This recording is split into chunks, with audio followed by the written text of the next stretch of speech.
Hello and welcome to the very first episode of Joey Moments. This is the podcast where we shoot the shit and we drink a little bit of beer because we have nothing better to do on a Monday night. Oh, there you go. It was pre-recorded on June the 3rd for release on June the 10th. My name is Joey. I have Joey Moments. This is my friend Tarek, who works in video production and is one of my lifelong friends. Hi, everyone. Obviously, you're talking to about 12 people because Oh, we know who's yeah. going to be watching this. Hey, listen. If anybody has the gall to sit through it, kudos to them. All right? Honestly, yeah. There was a statistic I saw about podcasts that was a download statistic that to get into the top, I want to say it was the 15th percentile of all podcasts. You only need 30 downloads. That's Really? it. That's it, because people don't download podcasts anymore. Think about how many podcasts. Also, think about how many podcasts there are that get 0 downloads. No, I mean, I believe that. I mean, you have to think that, like, back when we were younger, I mean, like, iTunes had, like, a whole podcast, I think it's like, a per app. week. I think it's a per week statistic. Yeah. I'm saying, though, like, Yeah. it was like iTunes had, like, a whole podcast app. And I Yep. remember when I was younger, I'm like, what the fuck is a podcast? I don't know what the hell this is. And I never downloaded anything on it because I just didn't care for it and stuff like that. And then I would say probably a few years ago, I mean, like 5-6 years ago is when podcasts really blew up. I feel like it was like everybody had a podcast. Yeah. Around like 2018. You know, now that I'm saying 5-6 years ago, I'm realizing that's 2018. I was thinking more 2016, and I'm realizing how fast time is going. Yeah. I listened to my first podcast about 2011. Oh, there you go. And that was the Drunk Tank podcast. That was right before Yeah. it became the Rooster Teeth podcast. Yeah, I was just saying though, like, I feel like it used to be like one of those things where it was like a one-off thing, like where, like, not a one-off, but like people would. It wasn't like, you know, like this, where you got a couple mics and people just started talking, like a bunch of dudes like, oh, we're funny enough, we'll start talking, you know, we'll be entertaining. But back then it was like, if you had a podcast, it's because you knew the production. Yep. You know Yeah. what You I had mean? an audience, and the podcast was just Yeah. an additional production. I think that's the difference now is podcasts have become the equivalent to the radio talk show. Yeah. Everyone kind of has one. There's one for just about every topic. There's a sports one. There's a comedy one. Yeah. 10 years ago, that wasn't the case. 10 years ago, it was like, oh, Rooster Teeth has a podcast. FaZe has a podcast. You Yeah. know, a couple of the bigger content creators had a podcast. Yeah, I really got into podcasts when I was like watching The Misfits. Okay. I like when they were really popular because I thought their podcast was really funny. And then I only listened to a couple. You ever watch Mr. Sunday movies? Yes. I love Mr. Sunday movies because obviously nerd shit with movies. But like, I mean, I like how their like videos aren't presented like it's a podcast, but it is ultimately like they're like 40-minute long things where they talk about a certain like movie or topic that came out or something like that. But like you click the video thinking it's just like a regular into podcast, and I kind of, in a weird way, I kind of like it because I'm like, oh, okay, this is a lot longer than I thought it was, but then I actually get interested in it. Sure. Yeah, I think that was what drew me to podcasts. So again, the first one I watched was Drunk Tank, which turned into Rooster Teeth podcast. And it was funny, but also I was at the age where it had enough adult humor that it wasn't so inappropriate that if I listened to it with my parents would be mad about it. But there was enough adult humor that I would be like, oh, they said a naughty word. Haha. They said fuck. You know, and I never say that. and it was enough. That one was mostly, I guess, recent events. Like Yeah. they would talk about, and it was pop culture. So that was all stuff I was already interested in, about video games and stuff. I remember listening to that one when I put Christmas lights up after I moved here. Because you remember, I don't know if you remember my grandparents' house. Oh yeah. The big lights that they would do. That was like a week's worth of work for us. I don't think I ever really saw the big lights. They did. They went I didn't. out. I didn't go over to your house all that often. I just remembered your dog latching onto my calf. That dog's still alive. He's 12 in July. Wait, seriously? He's 12 in July, yeah. I thought that was one of the dogs that died. No, that was a little bit. That's the black and white one. He turns 12 no, he turned, yeah, 12 in Holy No, no, shit. he turned 12 in February. He's already 12. Dallas, the brown one, turns 12 in July. Dallas was the one that bit my leg? No, a little bit did. Little bit did. Yeah, the black and white one. He was a puppy at the time. He was like 1. Jeez. It might I what- flung that it fucker might have been across the Ernie. room. No, I because don't know. Ernie was dead by the time we started hanging out. R.I.P. that dog. That dog was, he was a great dog, but man, he was so afraid of the vet, and that's what got him. That is what got him. My aunt took him to the vet in the morning, and I was at school because we sat in the bleachers Yeah. before school, and I get a text from my mom saying, "You need to go to the office. I'm picking you up." It's not even 8 o'clock in the morning yet, and I'm like, What's going on?" And I get dragged into the office, and my mom comes and picks me up, and she's like in tears, and I'm like, what the fuck is going on? She's like, "We're going to the vet. Ernie died." And Ernie's my childhood dog. Like I got him when I was like 4. Yeah. That was I had surgery on my eye as a kid. Yeah. And that was the reward. Like you get surgery on your eye, we'll go and we'll get you a dog. This dog hated me. Dog did not like me. Loved my aunt to death. I would try and play with him and he would just growl at me. Yeah. Did not like me at all. Yeah, Exact opposite of Kimba. That's fair. And so and God, I remember being so sad. I remember I had a Minecraft world at the time that I just put Rip Ernie. Wait. So the dog died because he got scared of the vet? Yeah, the vet. He was so afraid of the vet, like he would get such bad anxiety going to the vet because he was kind of sick towards the end. Yeah. Okay. That it gave him a heart attack, and so he had a heart attack in my aunt's arms and shit all over her and died. Okay, I don't want to laugh at that, but that's actually pretty fucking funny. Like, I mean, wait, you're telling me, like, okay, you said the dog was sick. He was not the healthiest dog. I mean, I'm sure you can remember how Avatar was getting towards the end. Yeah. Like the constant like little health issues that required like little vet visits. Yeah. That's how he was. He was getting up there. He was not the healthiest dog. Okay. And so he would go about once a month to the vet. Okay. So Yeah, no, that it's just the way you explain that. He died because he was scared of the vet. That is, it's not funny. yeah, I got It's there. not funny. I got there. And my aunt is like traumatized holding her baby, and she's just covered in shit. I mean, just fucking That's actually plastered. that's how we chose like my dog. Avatar was my dog, my childhood dog, but like we went to go pick out, and my mom's like, "We're not getting a dog. We're just going to go look." But you never go look. You No. always come home with a dog. Yep. And she was like going through the entire litter of like puggles and stuff like that, and picked one up, and he shit all over her, and she was like, "Yep, this is the one." Yeah, that's how it goes. And then you have my case scenario where the dog came to my house. Yeah, they basically just dropped off Kimba. Yes. So my perception was that we were going to meet the dog. Yeah. I thought I was going to meet the dog. I had been told the price. Like they were like, if you want the dog, it's this much money, and I'll give you the food, the bowls, his toys, and his kennel. I was like, okay, I want to meet the dog first before I make a decision. She brought the dog over. I liked the dog. I did not know at the time that I was going to keep the dog. I'm going to be completely honest. I Yeah. love Kimba to death. He is my world. Yeah. The day I met him, I was really not feeling him. I was really like, this dog is a lot of energy.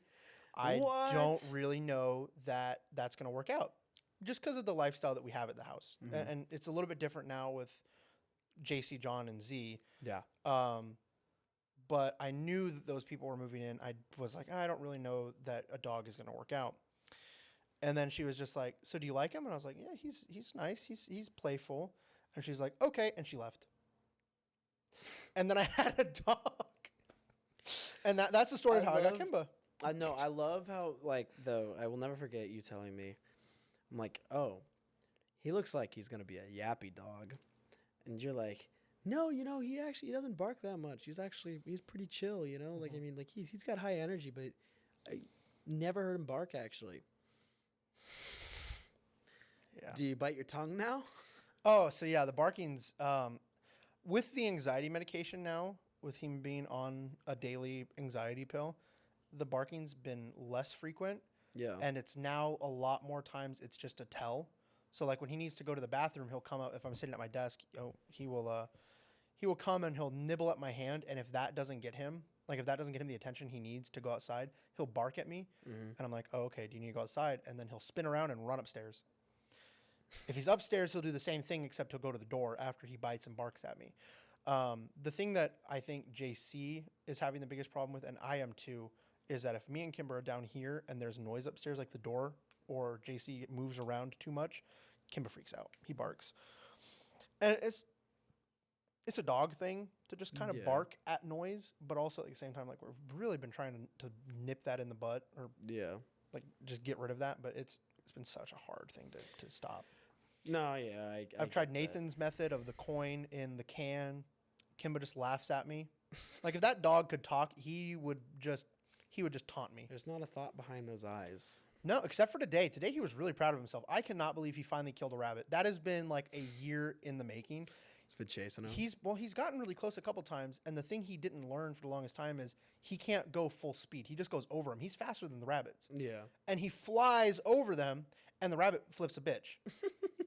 And Kimba doesn't get him. And I guess Kimbo today finally figured out that trick, and he caught it. And from the looks of it, from the video JC sent me, it looks like Kimba caught it as he was trying to go under the shed. Because there used to be a burrow under the shed. Avatar found a fucking burrow under our trampoline one time. And I saw him, like, dead sprint under the trampoline. And I'm like, I hear, like, squeaky toys. And I'm like, oh, I didn't know he must have keep his squeaky toys under the fucking trampoline. I walk over there, and there's just, like, fucking 3 bunnies hanging from his teeth. He found an entire, like, burrow of, like, 12 of them. Oh. And he was just like, and dude was going to town, like ripping them up. And they literally sounded like fucking squeaky toys. Oh, no. It was insane. And so we got we bagged up the dead ones. And then luckily he did not mass murder all of them. He only got 4 of them, but there were like 12 left or whatever. And we gave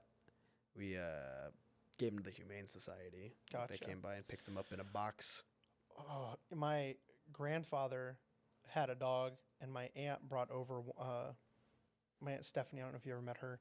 She brought over her big dog. They had a really big hunting dog that it had been rehomed to them. And he was he was dog sitting. My grandfather hears a noise, and he had a doggy door, and he hears a noise in the basement. He's like, what the fuck is going on? He comes down there, and the 2 dogs both have rabbits that are just torn to fucking shreds in the bathroom. Like he said, it looked like someone had been murdered in his bathroom. I believe it. And the rabbits were basically gone. They ate lunch. they had lunch. They had a buffet. Yeah, dude. Big and my dogs grandfather don't was give like, a "What shit. the fuck?" They don't give a shit, dude. They'll fuck up.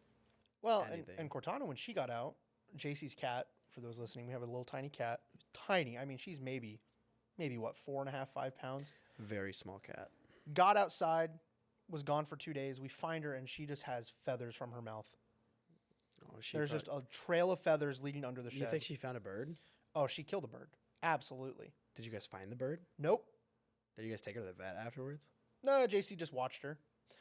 And then what happened was I think JC said he saw her shit it out or something like that. Yeah, so that story is really funny. He came home about 2 days later, and I get a text, and he's like, yeah, Cortana shit out the bird. And I was like, oh, how can you tell? Did you see it? And he goes, no, I got home from work, and the entire house smelled like fucking death. Like, you could smell it from the front door. He had to go and instantly change the kitty litter because of just how bad the house stunk. And he was like, yeah, she shit that out. That was not kibble. That was absolutely bird shit. That's rough. So, but yeah, I love pets, but they're a lot of work. And sometimes I just come home and I'm like, God damn it, Kimba, you are going to be the death of me.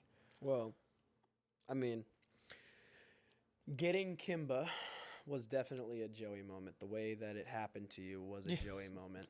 But I guess for your viewers, do you want to explain what a Joey moment is? What the inspiration for the title of your podcast is? Joey moments are a really funny phenomenon that happen a little too often for my liking. They used to happen a lot more frequently. They've definitely slowed down the past year. But it's when something really stupid happens, either to me or because of me. And there's never any like permanent damage. No one gets hurt. No one's really. Well, I mean, I guess I got. Joey I guess gets I got hurt hurt every now and then. occasionally. there's Anyone never outside of Joey getting hurt, that doesn't happen. Nope. But if Joey gets Um, hurt, it can still be classified as a Joey moment. there's never really any permanent damage. No, there's never any like long-lasting effects. Kimba's really been the long-lasting one. Of course, we have the original Joey moment, which was almost a really long-lasting one. Thank God for that. I guess the car accidents; those were My Those were favorite, kind of- my favorite Joey moment is when we were helping Chris and Mac move. oh my God, the one where my shoes just fucking flew off. I wish we had that on video. Dude, like yeah. I mean, we were helping Chris and Mac move, and it was what, middle of winter. It was Like December? like I want to say the second week of January. Or Are was these it- twist offs? Oh, they are. Oh, nice. Oh, perfect. And Little heart. I didn't know that about PVR bottles. That's I did not interesting. either. And well, it was very icy out, and Joey, being Joey, a good gentleman, decided, you know what, I'm gonna carry the TV. That was a mistake. Joey proceeded to eat shit in the funniest way imaginable by slipping on the ice and not bracing his fall with anything else. He braced his fall with the TV, Okay, and that TV was fucking shattered. in my defense, And didn't your shoes came off at the same time, didn't they? one of them. So, Dude. so the way it happened was I slipped forward. So my legs went back and I went forward. And when I did that, one of my shoes, because I was wearing Vans, so they weren't very tight on my feet, they were slip-ons, and they just went flying backwards. I think Eric had to go get it out of a bush. That was so funny. Dude. But I was holding the TV by the stand, so I had it like Captain America's shield. Yeah. And so when I started falling, I know not to put my arms out. That's been ingrained in me since like elementary school gym, that if you do that, that's how you break your arm. Yeah. So you always want to fall with your arms in your chest. Yep. And so I did that, except I have the TV as a shield, and I just all 240 pounds of me just slam into the concrete, and the TV took the brunt of it.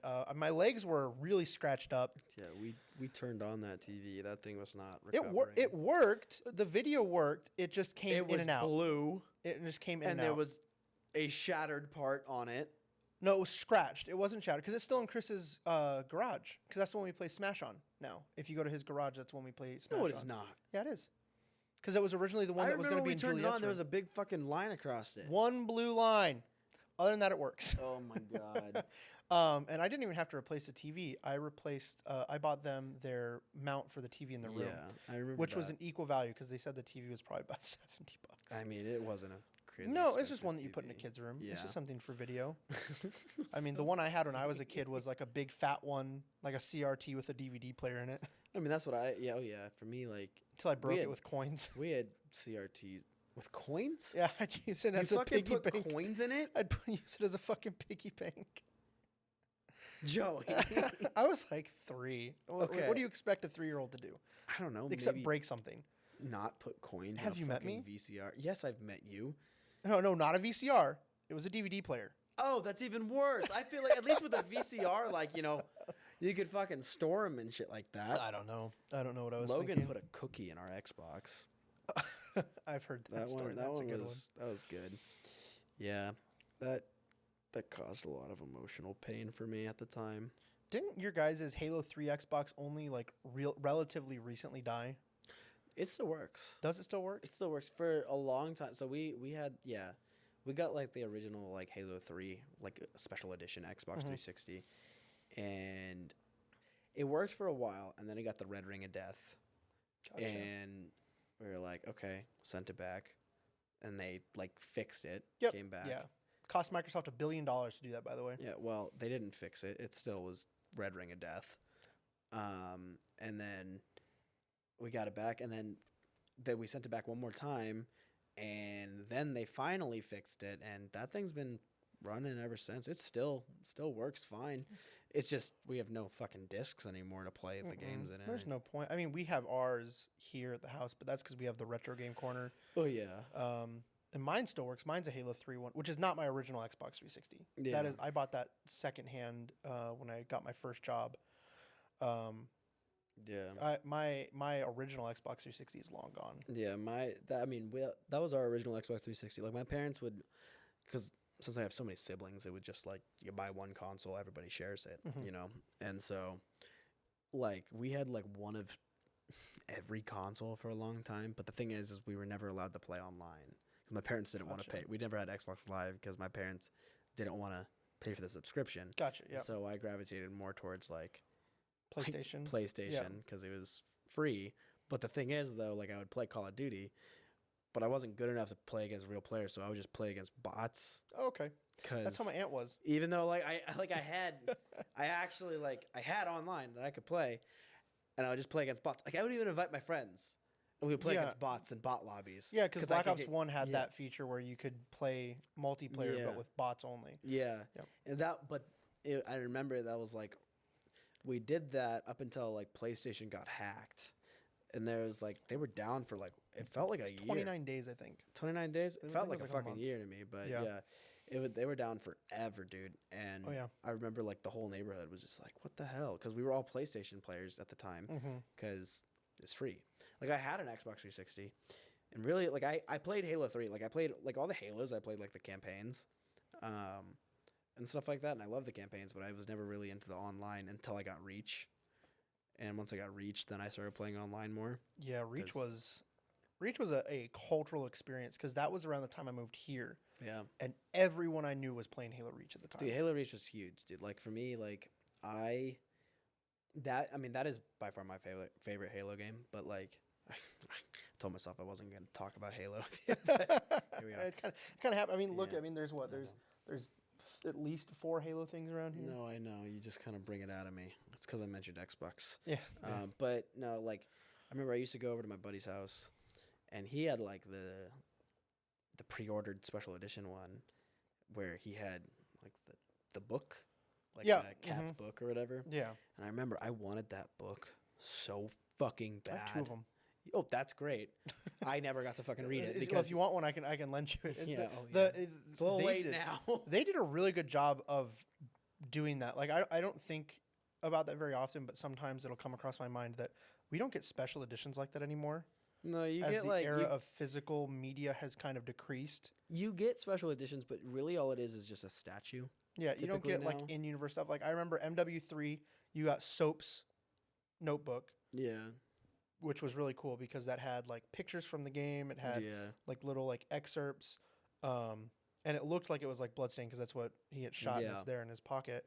And then the Reach one, I don't want to know whose job that was to sit there and painstakingly reference lore yeah. to make what is essentially a journal from the perspective of a character in the game. Yeah. That sounds miserable. No, I agree. Like if that was my job, I'd be like, you are going to pay me a lot of money because I'm about to be clinically depressed for like a month.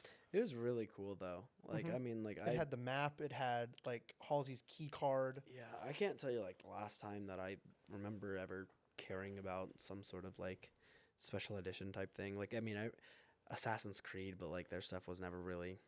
I that think the crazy. last one I was really excited about, I didn't end up getting it, and I have buyer's remorse about not getting it, was the Black Ops 3 one, the Juggernog mini fridge. Oh yeah. I have a lot of buyer's That remorse would've for been a not cool getting one. that one because now out of box it goes for like $500. Well, the issue is though, like nowadays, like you can't pre-order games anymore. Like I No. mean, as much as like people like you want to, like they don't turn. They're never really good, or it's like you can't take that risk. Mhm. Like the last time I pre-ordered a game was, I think Assassin's Creed Valhalla, because I like Assassin's Creed Yeah. and I like Viking shit.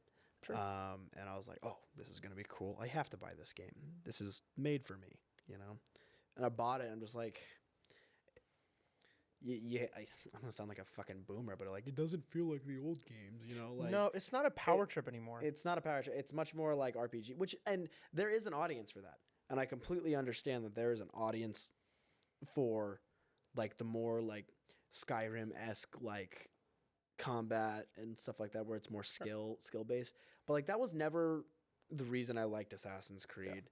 I liked Assassin's Creed because of the parkour and just feeling like a fucking badass. Like Assassin's Creed 3, dude. I don't know, you could take on a like fucking 15 enemies all at the same time and Yeah. just like feel like a badass. But then like, you know, I get nicked in the fucking knee in Valhalla and I'm encumbered, I'm slow and shit like that. I'm just like, okay. But like there's a place for that though. Like for me, like I love like the Souls games. Sure. You know, Yeah. the Souls games are really hard, but like the difference is when I go into a Souls game, I go into it with like the knowledge that like this is going to be a hard game that I'm going to have a lot of fun beating, but I'm going to be like my mind is gonna fucking hate this shit. Yeah. It's in like the moment. playing Doom at the hardest difficulty. Exactly. Like that was a very fun thing to do. Oh, Like I yeah. played both of the new ones Yeah, at the hardest difficulty. I did not beat them, dude. but I played them, and they were fun for the parts that I played. I don't. Did you? Were you the one that beat it on the hardest difficulty? Yeah. Doom That Eternal looked is miserable. Yeah, it was.